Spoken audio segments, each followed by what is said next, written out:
Hello, everyone, and welcome back to another episode of 1990's Represent. We're starting out our fourth cycle on 1993 with an album, and this episode we're talking about Janet by Janet Jackson. Just an iconic album of the time period. Just one of her, I think, one of her overall better albums. A lot of people kind of like when this came out, this may have been their first kind of time like listening to Janet Jackson, at least like as a solo artist. Even though she had released, like several albums prior to this one, I feel a lot of people kind of growing up during this time period, kind of this was their first, Janet Jackson album, or like some of the songs off this album were the first songs that they heard her singing by herself, because I think her previous album I think was Rhythm Nation, and that was 1989. So that would have been like obviously 40 years before this one came out. And I don't remember a lot of people in my class or people like I would like hang out with talking about Janet Jackson all that much until this album came out. Michael Jackson, I think, was kind of like a household name by that point, even into like the 80s and like early to mid 90s. Like everybody knew who Michael Jackson was. People obviously knew who Janet Jackson was through her association with the Jackson family, but I don't think she was at that point as well known, obviously, as Michael Jackson. So this album, like I said, was probably a lot of people's first kind of experience listening to her. It definitely was mine. Even though I think, like, I had probably heard some songs that she did with Michael Jackson or the Jackson family prior to this one. But this is kind of the album where I think a lot of people just started paying attention to her, because it's like a very iconic album. The album cover is iconic. The songs on the album are just incredible. I have some notes here about it. We're going to get through those, and then we'll of course like get to the track list and everything else. So let me just pull my notes up here. There we go. So Janet by Janet Jackson, first released May 18th, 1993. This is her fifth studio album. I think she put out, she did Janet Jackson in like the early 80s, I think. And then there was like a few others like Control and Rhythm Nation. This is, again, her fifth album. So like I mentioned earlier, she had done several albums prior to Janet, but I think Janet was like the one where people really started paying attention, or at least people my age. There was apparently a huge bidding war over her recording contract in 1991. She was signed to A&M Records, and I think they wanted to, extend her contract or give her a new contract. But other record labels were also wanting to sign her as well. So like Atlantic wanted to sign her, Capitol was also interested, and then Virgin was also wanting to get her to sign on with them. I think she eventually signed on with Virgin, and the contract was estimated to be worth about $40 million. So at the time period, that made her the highest paid musical act at the time. So like basically signed with them for like 40 million, and like I said, at the time that was the like biggest contract in music.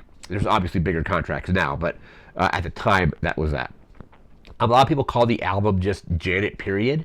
So, according to my research, that was done to just basically kind of be not have the Jackson family be associated with it. So I think she was definitely trying to, like carve out her own kind of path, so to speak. So this was just an album that was, just her. They weren't going to really rely. They didn't want to rely on the Jackson family name to like sell like records. So it was just Janet, period. It's basically an R&B album, but there's a ton of different genres that play on this. So you have like soul and pop and funk and hip hop, just a name of the few influences. When I was categorizing this to put it in my little album list I've been recording, or like a spreadsheet, I was like, where do I like file this? I ended up filing under R&B, but like I said, there's a lot of just heavy pop elements in it, like a lot of like soul and funk elements as well. So, like I said, overall an R&B album, but it plays heavily into several other genres of music. This is her third consecutive album to, I think, debut at #1 on the Billboard 200. It sold some 300,000. Sorry, some 350,000 copies in its first week, and that was at the time the biggest kind of album debut for a female artist. I think others have broken that record now. I think probably like Taylor Swift probably does that when she puts out a new album, gets those kind of numbers very quickly. But at the time, this was the biggest debut by a female artist, or not debut album, but like release, I should say. But then again, we're comparing kind of apples to oranges when you're comparing stuff from the streaming era to the non-streaming era to the era where you would have to go out, like back in the 90s, you were not able to just buy this digitally. You would have to go out to a record store and buy it on tape or CD or vinyl or whatever you're doing. Nowadays, you can just go on to iTunes, Apple Music, whatever, and just buy the album instantly and basically have it right away. So I think that's kind of like an apples to oranges comparison on that. But it just debuted very well. According to my research, it's one of only just 6 albums to create or produce 6 top 10 hits on the Billboard 100, which is a very impressive feat, considering that there's only how many albums? One of 6 albums to do that. We can't speak about this album without also talking about the iconic 1993 Rolling Stone cover. I remember seeing that in stores, and I didn't buy it, of course. But just one of the most iconic, probably, Rolling Stone album covers you can think of. Apparently, according to my research, it was actually a September of 1993 issue. But for some reason, I vaguely remember that being I thought that was maybe midsummer, July maybe. But I guess it was the September issue of Rolling Stone featured that iconic cover. If you want to find it, just Google search Janet Jackson Rolling Stone cover, and it'll pop right up probably. But like I said, one of the most probably iconic covers of that magazine in the publication history of Rolling Stone. The album reviewed really well. Let me actually just pull those reviews up here. There we go. So we scroll back up to the reviews. So overall, really good reviews. All Music has it at a 4 out of 5, an A- from can I pronounce this? Christianity's Consumer Guide. You see, Christaug's Consumer Guide has it at an A-. Encyclopedia of Popular Music has it at a 4 out of 5. Los Angeles Times looks like has it at a 3.5 out of 4. Music Week gave it 5 out of 5. NME has it at an 8 out of 10. Q has it at only a 2 out of 5 on that. It was kind of low there. Rolling Stone has it at a 4 out of 5. And then Slant looks like is at a 4 or 3.5 out of 5. So overall, pretty good reviews of a few kind of Q and Slant Magazine kind of giving it a little bit lower ratings.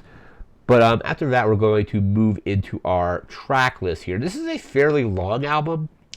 I recently listened to just the standard edition, which is still an hour and 15 minutes. There's a deluxe edition that just adds a ton of stuff. But I only listened to the standard edition, so we're just going to go with that one. Standard edition is 28 tracks. Like I said, an hour and 15 minutes in length. So overall, a lot of bang for your buck if you pick this back up in a day. I remember kind of always thinking an album should have 13 or 14 tracks on it back then. Lately, I've been more okay with just shorter albums, especially if it's going to be a great album. I'd rather have a great album that's short than a great album that gets ruined by having a bunch of stuff padding it out. But this album doesn't feel like it gets padded out at all. It feels very the length, even though it is slightly on the long side, feels pretty appropriate. So again, we said that it was 28 tracks for an hour and 15 minutes. Track 1 is Morning. That's just it's a 31-second just kind of introduction. Track 2, but then it goes right into track 2, which is That's the Way Love Goes. One of the most iconic tracks on the album. Probably my overall favorite track of the album, but it might overall be my favorite Janet Jackson track in general. It's just got a very good beat to it. The vibe to this song is really good. After that, we move into another kind of interstitial bit. It's only 12 seconds. Track 3 is You Know. Track 4 is You Want This. Track 5, I think we're on track. Yeah, track 5 is Be a Good Boy. That's another little short bit, like a little kind of like interstitial bit there. Let's see. So that was track 6 is If. That's track 6. Track 7 is Back. Track 9 is This Time. Track 9 is Go On Miss Janet. Track 10 is Throb. Another iconic hit off the album. Track 11 is What'll I Do.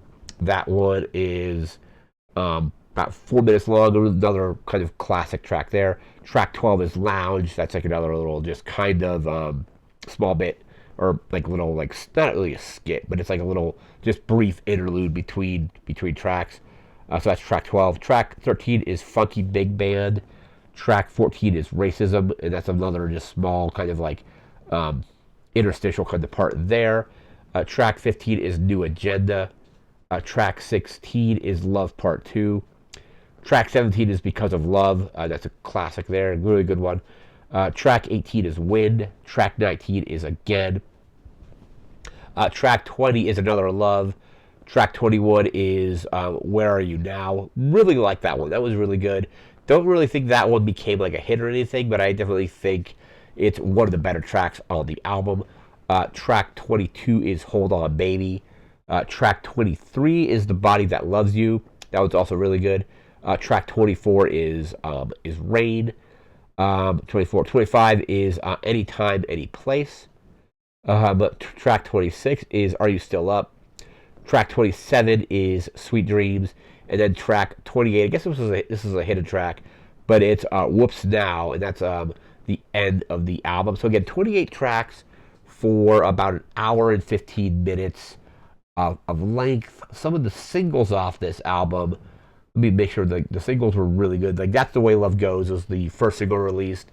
Then we have If was a single, Again, Because of Love, Anytime, Any Place, Throb, You Want This, Whoops Now, and What'll I Do were all singles released between this album's release in 1993, and I think the final single for it was released in early 1995. So they spaced out about 9 singles over the course of almost 2 years, because so That's the Way Love Goes, single for that was released in April of 1993, while the final single, What'll I Do, was released in February of 1995.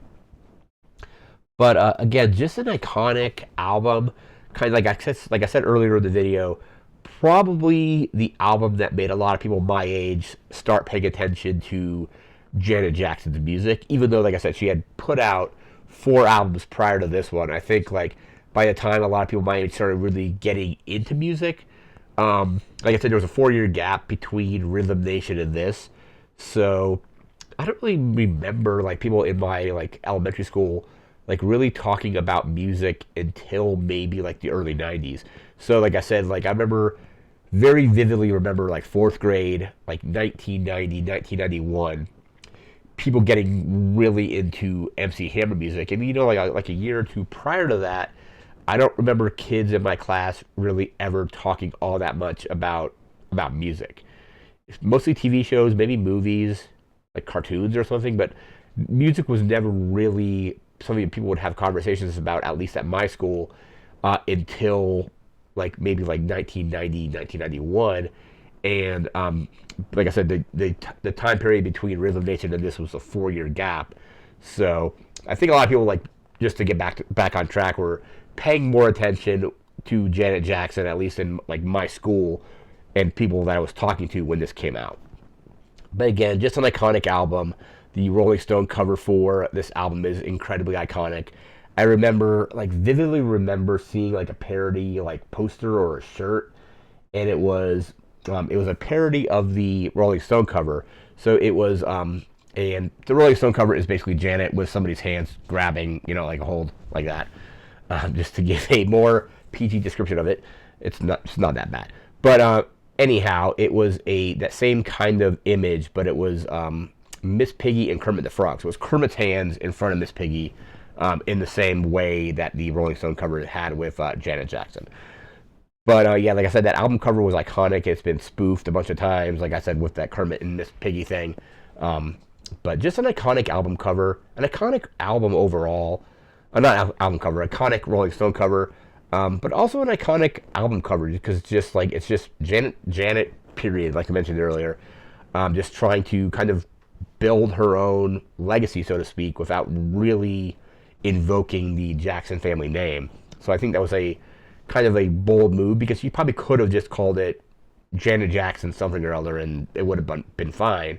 But I think it was just a really cool, conscious choice just to go with just calling it Janet and not really relying on the Jackson family name to like sell copies. Even though a lot of people already knew it was Janet Jackson and that was probably already kind of implied that of what it was. But anyway, just more points for them for doing that.